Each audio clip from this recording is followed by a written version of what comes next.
If you thought to escape my notice so easily, you would be wrong. As a token of my goodwill, I present to you a gift, this droid. It will serve you well on your journey.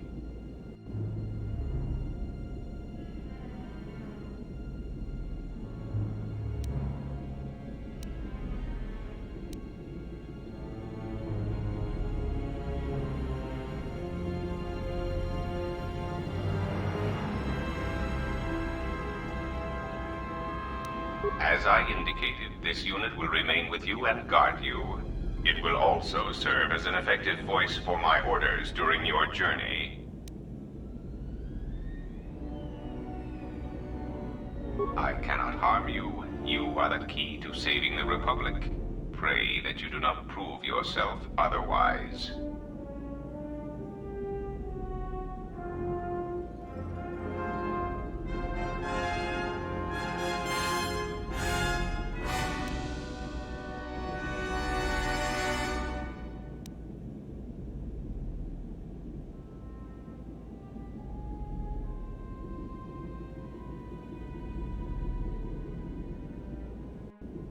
That would be unfortunate. I would nearly lose a droid, while you would lose your entire ship and a sizable chunk of whatever planet you were on when you tripped the failsafe detonator.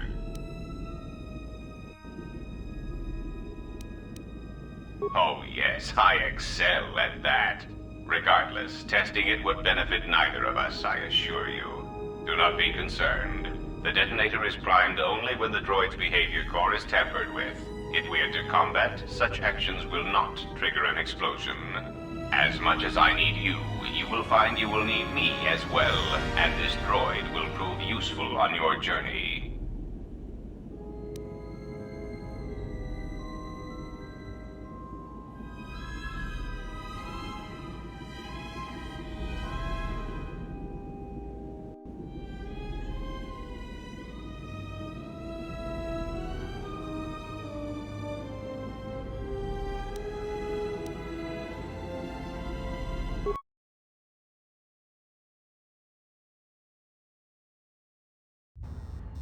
So you have returned from exile, though I do not know why.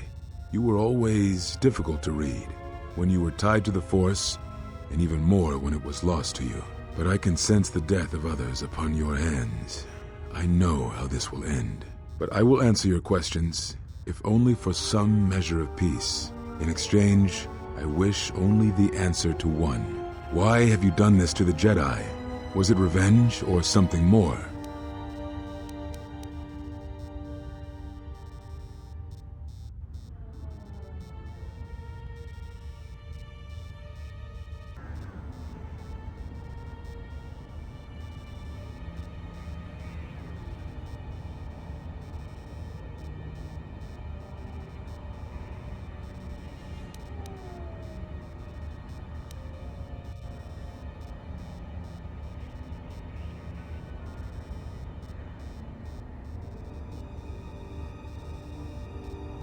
But you are. Whatever this threat is, it leaves echoes in the Force, wounds that do not heal. It is something we had never felt before, until you stood before us in judgment, and we exiled you.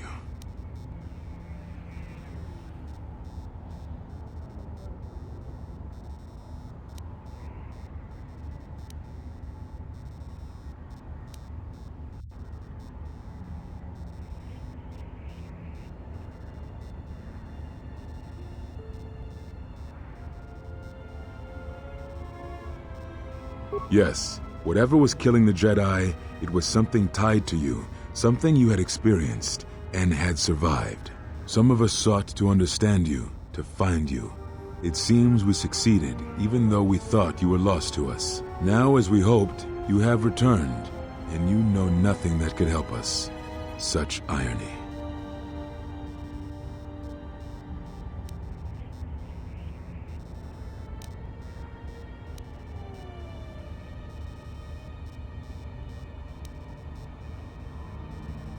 What I can tell you, I will.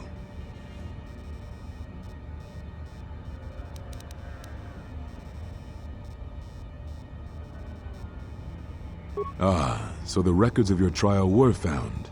Good. Sometimes I think this galaxy would be a better place if there were less Jedi secrets. But I have no answer for you, as much as I would like to give one. We vowed never to speak of it. And although I would not keep promises to Jedi, I keep promises I make to others. And KotOR was a friend. If we were gathered as one, then the promise might be revoked. Until then, I can say nothing.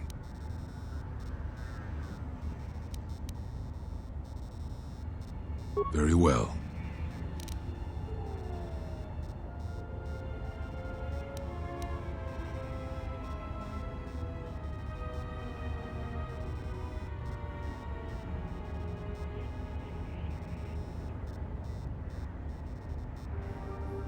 Yes, such bonds are a connection that can be formed at moments of crisis, or in the slow understanding that grows between master and apprentice. It is most common between two beings who are sensitive to the Force. It allows the transmission of feelings, of influence. It was something you were gifted with, as I recall, before your fall. You formed such attachments easier than most, even to those who could feel the Force only faintly. Even Vrook could not ignore it, which is saying something.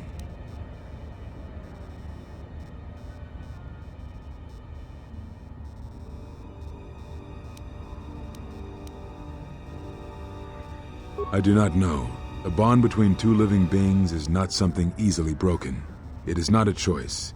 It is like breaking a feeling, like turning away from the Force. One of you would have to die, but even then, the bond wouldn't go away.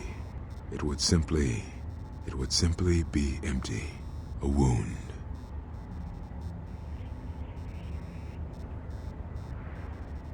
Very well.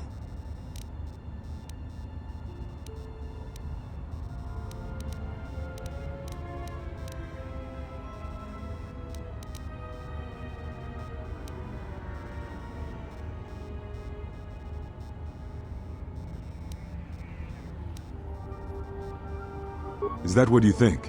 We did no such thing, but it is a technique that has been used as punishment in the past, yes. It is a rare sentence, and to my knowledge it has only been done once, at a moment where a Jedi discipline has failed. What caused your loss, I fear, was different. I am not certain I understand it. We did not understand it fully then, and only recently do I feel we may have become enlightened. The other masters may have more knowledge of this, but I do not, and I do not know if they even live. Does it matter? It seems your power has returned. Perhaps the loss was not a loss at all. Very well.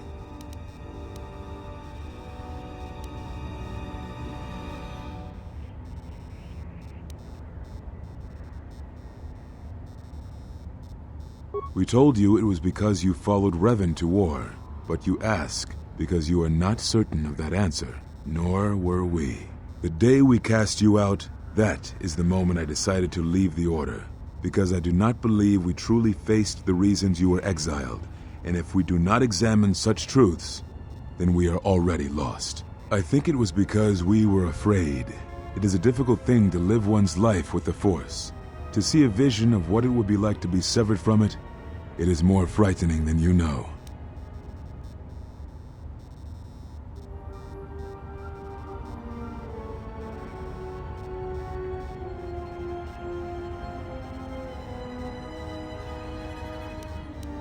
Very well.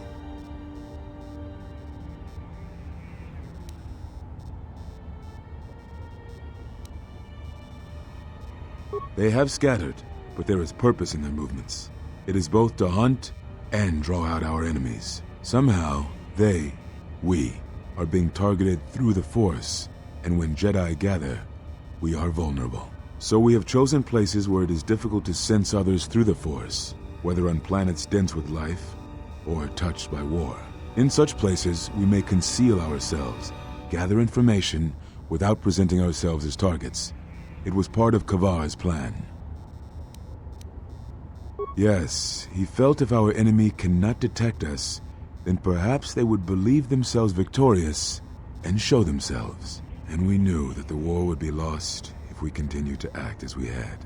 I do not know where they wander now. There are few of us, though. Too few, and I have not heard from them in some time.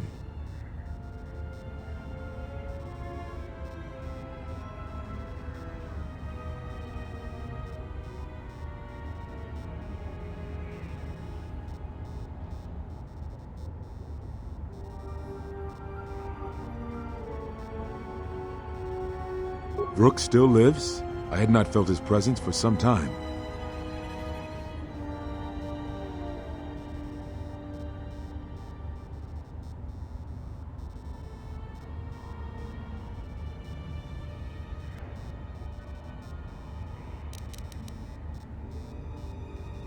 Atris, but I had thought she had gone to KotOR with the others.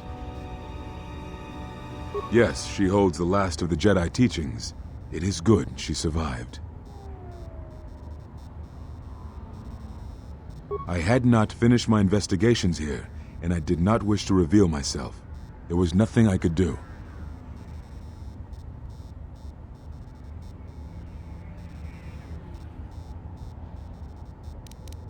Very well. It is a long story, but there is no harm in you knowing. And someone should know. Only a handful of us remained after the Jedi Civil War, barely 100 in number. Then, even that 100 began to vanish, in places where the Force seemed blind. The only pattern we determined is that when Jedi gathered, they were seen no more. At the last Jedi conclave on the Miraluka world of KotOR, the entire planet was wiped out, an entire race destroyed, because the Jedi chose to gather there. It was only then that we realized we were facing something far more powerful than we knew how to fight.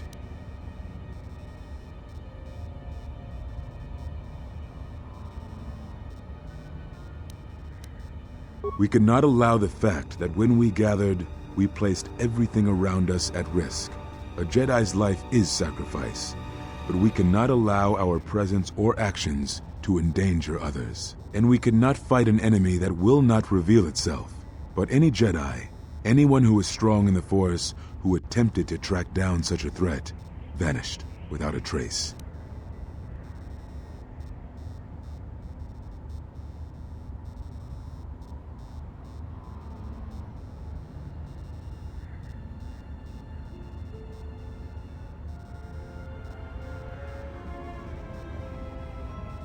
I know little about it. I know more of the absence it leaves behind than its face. Whatever this threat was, it was targeting us and everything around us. Yet it was somehow weak enough that it was afraid to confront us openly. If it believed us defeated, then perhaps it would finally show itself. It was a faint hope, but it was the best we had. It was Kavar's plan. He was always the greatest tactician among us, and had seen war more than the rest of us.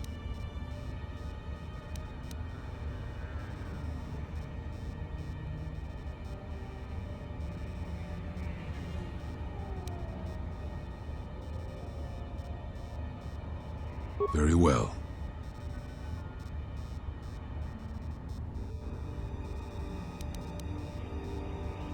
I had thought perhaps that here upon the Smuggler's Moon, I might find some evidence of the threat we faced. The bounties on Jedi and their disappearance. I did not believe the two were connected, but there was a chance. And the strong currents of life here on Nar Shaddaa make perceiving a Force user difficult. I could use it to cloak my movements and watch without being discovered.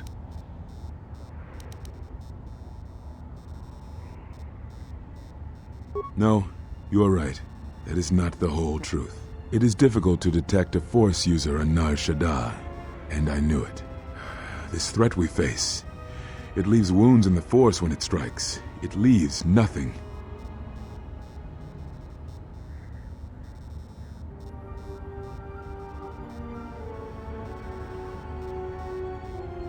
To live life without the Force, to vanish and die and leave only an echo, it was terrifying. To be connected to all life around you, then to have it stripped, I can only imagine what it must have been like for you. But even that imagining cannot compare with the truth. But there is more than that. On Nar Shaddaa, One cannot escape what was left from the Jedi Civil War. From the failure of the Masters, from our failure to properly train Jedi, came disaster. And I wondered if perhaps the teachings of the Jedi had been our failing all along. There have been so many failures by teachers who believed in the code with all their being. Master Arca failed Ulik, as Master Boss failed Exar Kun, as Kay and Zar and the others of the Council failed Revan and Malak. For all the acts we do to preserve the galaxy, from such an arrogance that all we do is right and just, I wonder if there is a counter-effect that is created that strikes back at us. Exar Kun, Ulik Keldroma, Malak, Revan, you, all Jedi. There is something wrong in the Force, a wound, a sound that is growing, like a scream. You can hear it echo in Nar Shaddaa. Sometimes when the moon is on orbit, it is a frightening thing to feel, that perhaps being connected to all life is not enlightenment at all, but simply another doom. And I think that maybe, perhaps, to forsake the Force as you did, to cut loose our bonds, may not be the wrong thing to do. You taught me something important in the Council Chamber long ago, Exile, and it has stayed with me all these years. You were right to do what you did. Everything you did.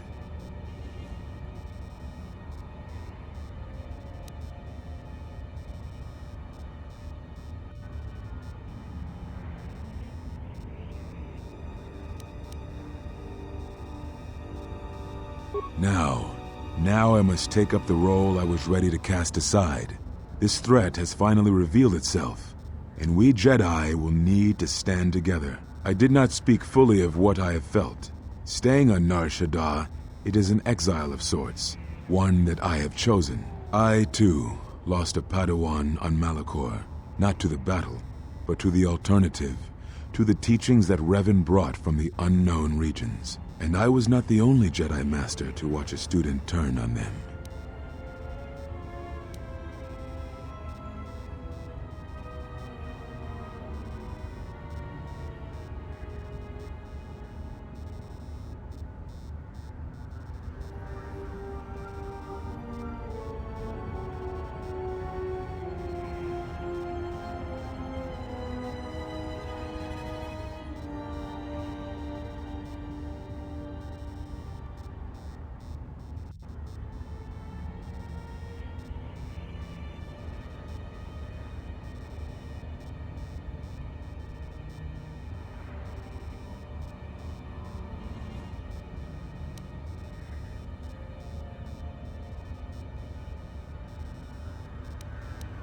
No, they were not to blame, but many of the Order did so. It was a difficult time, a time of strong emotion. Perhaps the Council, perhaps the Order itself, had grown arrogant in their teachings. It is easy to cast blame, but it is perhaps time the Order accepted responsibility for their teachings and their arrogance, and come to recognize that perhaps we are flawed. Not once did I hear one of the Council claim responsibility for Revan, for Exar Kun, for Ulik, for Malak, or for you. Yet, you were the only one who came back from the wars to face our judgment. And rather than attempting to understand why you did what you did, we punished you instead.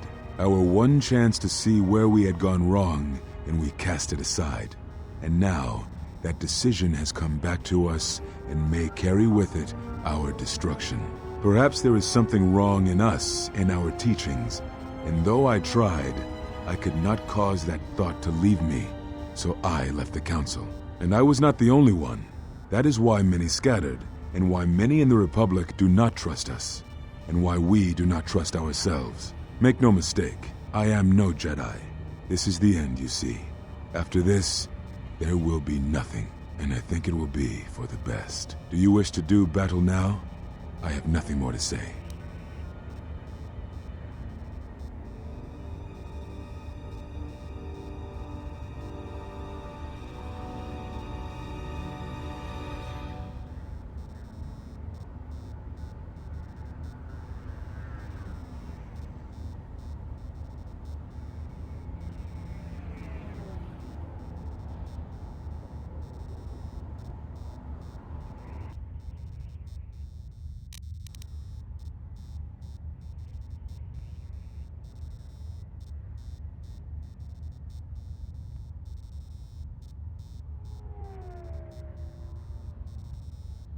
It provides no comfort at all, for reasons in which I still must keep secret. Suffice to say, redemption was not Revan's choice, and I have never believed those of the Council who attempt to console themselves otherwise for the crime they committed.